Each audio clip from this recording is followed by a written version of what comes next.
Presenting the rescue. इस कहानी की शुरुआत में बर्नी नाम के एक लड़के को दिखाया जाता है जो अपने दोस्त के साथ डेट पर जाता है। वहां पर इन्हें दो लड़कियां मिलती हैं जिसमें से एक का नाम मिरियम होता है। बर्नी को मिरियम बहुत पसंद आती है। दोनों आपस में बहुत बातें करते हैं और बातों के दौरान बर्नी मिरियम से कहता है क्यों ना हम समंदर की सैर पर चलें। दरअसल वो एक कोस्ट गार्ड है, इसीलिए वहीं बार में बैठे एक आदमी से वो उसकी बोट मांगता है और शाम को अपने साथ मिरियम को समंदर की लहरों के बीच में ले जाता है, जहां पर ये दोनों एक दूसरे के साथ बहुत अच्छा टाइम स्पेंड करते हैं और ये दोनों अब एक दूसरे को पसंद करते हैं। इसी तरह से कुछ साल बीत जाते हैं और अब बर्नी और मिरियम दोनों रिलेशनशिप में हैं। ये दोनों एक दूसरे से शादी करना चाहते हैं। बर्नी मिरियम से कहता है कि कोस्ट स्टेशन के रूल के हिसाब से मुझे अपने चीफ से इजाजत लेनी होगी, जो कि सिर्फ एक फॉर्मेलिटी होगी। 2 महीने बाद हम शादी कर लेंगे। मिरियम को ये सुनकर बहुत खुशी होती है। वहीं जिस शहर में बर्नी रहता है वहां से 12 किलोमीटर समंदर के अंदर एक बहुत बड़ी शिप है, जो कि दरअसल एक ऑयल टैंक है। इसमें बहुत सारे ऑयल को स्टोर करके रखा जाता है। उन्हें पता चलता है कि समंदर में बहुत बड़ा तूफान आने वाला है और जब वो तूफान आता है तो उनके शिप में क्रैक होना शुरू हो जाता है। इस शिप का जो चीफ इंजीनियर होता है वो अपने कैप्टन को इस बात की इंफॉर्मेशन देता है और बताता है कि हालांकि हमने क्रैक को रिपेयर कर दिया है, लेकिन तूफान की लहरों की तेजी की वजह से वो ज्यादा देर तक टिक नहीं सकता। हमें जहाज की स्पीड को कम करना होगा। जहाज की स्पीड कम करने के बाद भी वो कुछ नहीं कर पाते, क्योंकि अब क्रैक और भी बड़ा होना शुरू हो जाता है और अगले पल एक बहुत बड़ी लहर आती है जो इनके शिप को 2 हिस्सों में 2 टुकड़ों में बांट देती है, जिसमें शिप के कैप्टन के साथ कई लोग मारे जाते हैं।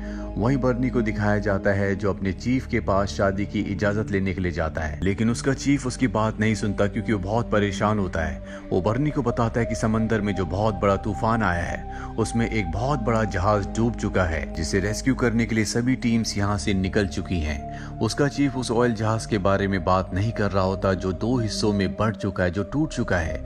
दरअसल उसी की तरह एक बहुत बड़ा जहाज समंदर के बीचों बीच डूब चुका होता है और सभी टीम्स उसे बचाने के लिए गई होती हैं। चीफ बर्नी से कहता है कि समंदर में तूफान बहुत बड़ा है, तुम्हें फिशरमैन की मदद करने के लिए जाना होगा और बर्नी अपने 2 साथियों के साथ उस तरफ निकल पड़ता है। रास्ते में वो अपने साथियों को बताता है कि पहले भी मुझे एक रेस्क्यू मिशन दिया गया था, लेकिन मैं कभी उस जहाज तक पहुंच ही नहीं पाया जिसे रेस्क्यू करना था। उस जहाज में 8 लोगों की मृत्यु हो गई और उसके लिए बर्नी अपने आप को जिम्मेदार समझता है। वहीं समंदर में उस ऑयल शिप को दिखाया जाता है जो 2 हिस्सों में बढ़ चुका है, जिसका नाम पेंडलस्टोन है। उसका वो हिस्सा जिसमें इंजन होता है, जिसमें लोग अब भी बचे हुए हैं, उसे क्रू मेंबर्स किसी भी तरह से सुरक्षित बचाना चाहते हैं, लेकिन समंदर में बहुत ही बड़ा तूफान होता है। साथ ही इनका कैप्टन भी मारा जा चुका है, इसीलिए सब रे को कैप्टन बना देते हैं, जिसके बाद सब के सब मिलकर शिप के इस बचे हुए हिस्से को पानी में एक जगह रोक लेते हैं।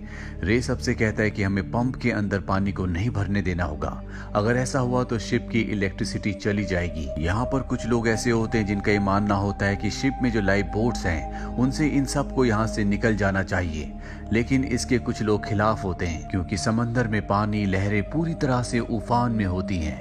फिर भी रे एक लाइफ बोट को नीचे उतारता है और जैसी वो पानी के संपर्क में आती है वो लाइफ बोट डूब जाती है, जिसका मतलब ये है कि इन्हें यहाँ पर किसी का इंतजार करना होगा। ये लगातार यहाँ से हॉर्न बजा रहे होते हैं। वहीं किनारे पर हमें एक आदमी को दिखाया जाता है जो इनकी हॉर्न की आवाज को सुन लेता है और समझ जाता है कि समंदर में कोई शिप है जिसे मदद की जरूरत है। ये आदमी सीधा बर्नी के पास जाता है जो यहाँ पर फिशरमैन की रक्षा करने के लिए, उनकी मदद करने के लिए आया है। वो आदमी बर्नी से कहता है कि समंदर से कोई शिप लगातार हॉर्न बजा रहा है। बर्नी समझ जाता है कि किसी को मदद की जरूरत है। वो ऑफिस में अपने सीनियर्स को इन्फॉर्म करता है, जिसके बाद समझ जाते हैं कि ऑयल शिप जिसका नाम पेडलस्टन है वो खतरे में है और अब इस मिशन को बर्नी को और उसके 3 साथियों को दिया जाता है कि ये तीनों के तीनों उन्हें बचाने के लिए जाएंगे। मिशन पर जाने से पहले कुछ फिशरमैन जो अभी समंदर से लौटे होते हैं वो उसे बताते हैं कि समंदर में जिस जगह तुम जा रहे हो वहां पर तूफान बहुत ही विकराल रूप ले चुका है और अगर तुम वहां गए तो कभी वापस नहीं आ पाओगे। इसीलिए अगर तुम अपनी जान बचाना चाहते हो तो समंदर के आसपास ही घूमकर अपने सीनियर्स को बता देना कि तुम्हें कोई भी शिप नहीं दिखा, इससे तुम्हारी जान बच जाएगी। लेकिन बर्नी ऐसा नहीं करना चाहता क्योंकि पिछली बार वो उस शिप को ढूंढ नहीं पाया था जिसे उसे बचाने के लिए जाना था, जिसका गिल्ट आज तक उसके दिल में होता है। इसीलिए बर्नी तय करता है कि वो किसी भी कीमत पर उन लोगों को बचाएगा और अपने 3 साथियों के साथ अपनी रेस्क्यू बोट से उस तरफ निकल पड़ता है जहां पर उसे अंदाजा है कि पेडल्स्टन शिप हो सकता है। दरअसल इन्हें उस शिप की लोकेशन के बारे में कुछ नहीं पता और अब ये धीरे धीरे आगे बढ़ना शुरू कर देते हैं। इनके सामने एक बहुत बड़ी लहर आती है और इनके पास जो रेस्क्यू बोट है, इस छोटी बोट से इस विशाल लहर को पार करना लगभग पूरी तरह से नामुमकिन है। सबके सब डर जाते हैं, सबको ऐसा लगता है कि वापस जाना चाहिए, लेकिन बर्नी किसी भी कीमत पर पेडल्स्टन ऑयल शिप तक पहुंचना चाहता है। इसीलिए वो एक जोर के जर्क के साथ उस लहर से टकरा जाता है और किसी तरह से उस लहर से बचकर आगे बढ़ता है। लेकिन तभी एक और बड़ी लहर आ जाती है और उस लहर में भी किसी तरह से बच जाते हैं। लेकिन इनका जो कंपास होता है, जिससे इन्हें दिशा का पता चलता है, जिससे इन्हें पता चलता है कि ये कहां पर हैं और इन्हें कहां जाना है, वो पानी में बह जाता है और अब ये लहरों के विपरीत चलते हुए आगे बढ़ना शुरू कर देते हैं। अभी सिर्फ अंदाजे से ही आगे बढ़ सकते हैं। वहीं पेडल्स्टन शिप को दिखाया जाता है जिसमें सभी क्रू मेंबर्स बहुत ज्यादा डरे हुए होते हैं। उन सबको उम्मीद है कोई इन्हें बचाने के लिए आएगा,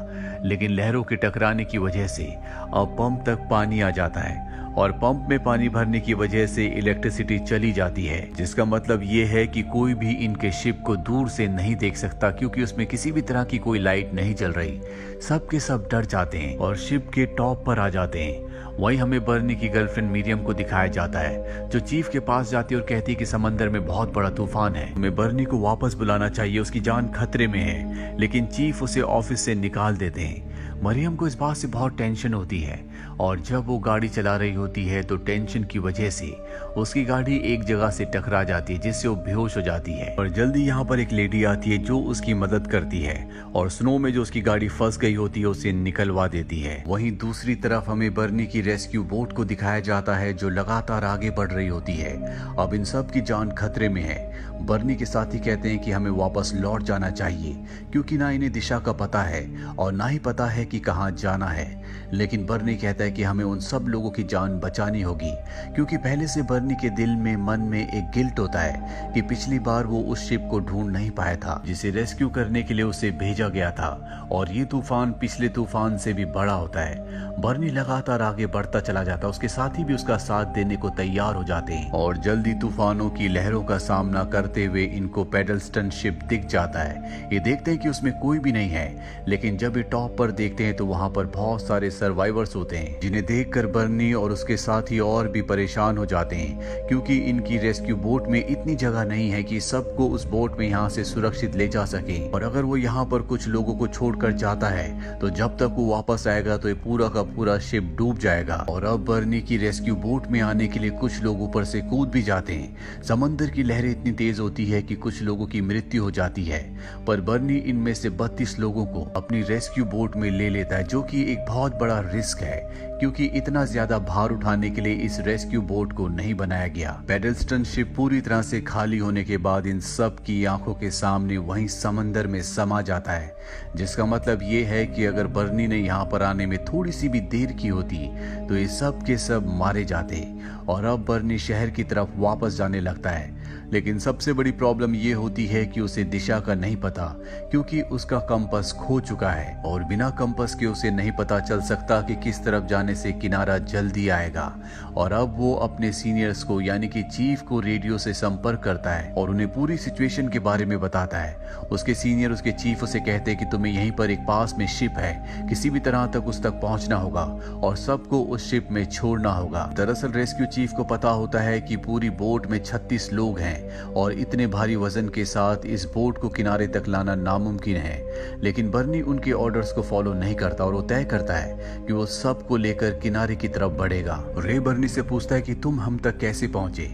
वो बताता है कि समंदर की लहरों के ऑपोजिट चलते चलते मैं यहाँ तक पहुंच गया और अब मुझे नहीं पता कि हमें कहाँ जाना है क्योंकि मेरे पास कंपास नहीं है। और बर्नी लगातार लहरों के साथ आगे बढ़ना शुरू कर देता है और सबको विश्वास दिलाता है कि मैं तुम सबको तुम्हारे घर वापस जरूर भेजूंगा, जिससे सबके अंदर आत्मविश्वास आ जाता है क्योंकि इतने बड़े तूफान में सब ने जीने की उम्मीद को खो दिया होता है। ये लगातार आगे बढ़ते रहते हैं और अब यहाँ पर मुसीबतें और भी बढ़ जाती है क्योंकि बारिश होना शुरू हो जाती है, जिससे इन सबको बहुत ठंड लगती है। पर जैसे जैसे वक्त बीतता है, बर्नी के चेहरों पर चिंता की लकीरें आना शुरू हो जाती है, क्योंकि उसे नहीं पता कि वो शहर की यानी किनारे की तरफ जा रहा है या समंदर की गहराई की तरफ। और जल्दी उसे अपने से बहुत दूर एक छोटी सी लाइट दिखाई देती है, जिससे उसके अंदर उम्मीद आ जाती है। और हमें शहर का किनारा दिखाया जाता है, जहाँ पर सभी के परिवार वाले उन्हें रिसीव करने के लिए वहां पर आए हैं। सब के सब बहुत दुखी होते हैं, जिनमें मिरियम भी होती है, जिससे बर्नी शादी करने वाला है। और बर्नी ने जिस रोशनी को देखा होता है वो मिरियम की गाड़ी की लाइट होती है, जो उसने जला कर रखी होती है। बर्नी अब लगातार गाड़ी की लाइट की तरफ बढ़ना शुरू कर देता है। वो भी अपनी रेस्क्यू बोट की लाइट जला देता है, जिसे देखकर किनारे पर खड़े लोग बहुत खुश हो जाते हैं, क्योंकि उन्हें पता चल चुका है कि बर्नी अब रेस्क्यू टीम के साथ लोगों को बचाकर वापस आ रहा है। और जल्दी बर्नी किनारे तक पहुंच जाता है। किनारे पर आने के बाद बर्नी और उसके तीनों साथियों को लोग बहुत प्रेज करते हैं, क्योंकि इन चारों ने एक छोटी सी रेस्क्यू बोट से 32 लोगों की जान बचाई थी। और ऐसा इतिहास में पहली बार हुआ था। आज तक इतनी छोटी बोट से कभी भी किसी ने इतने लोगों की जान एक साथ नहीं बचाई। ये एक सच्ची ऐतिहासिक घटना है जो 18 फरवरी सन 1952 में घटी थी। और जिन 4 लोगों ने 32 लोगों की जान बचाई थी, उसमें बर्नी, रिचर्ड, एंडी और एरविन थे। इन चारों को ब्रेवरी अवार्ड से सम्मानित किया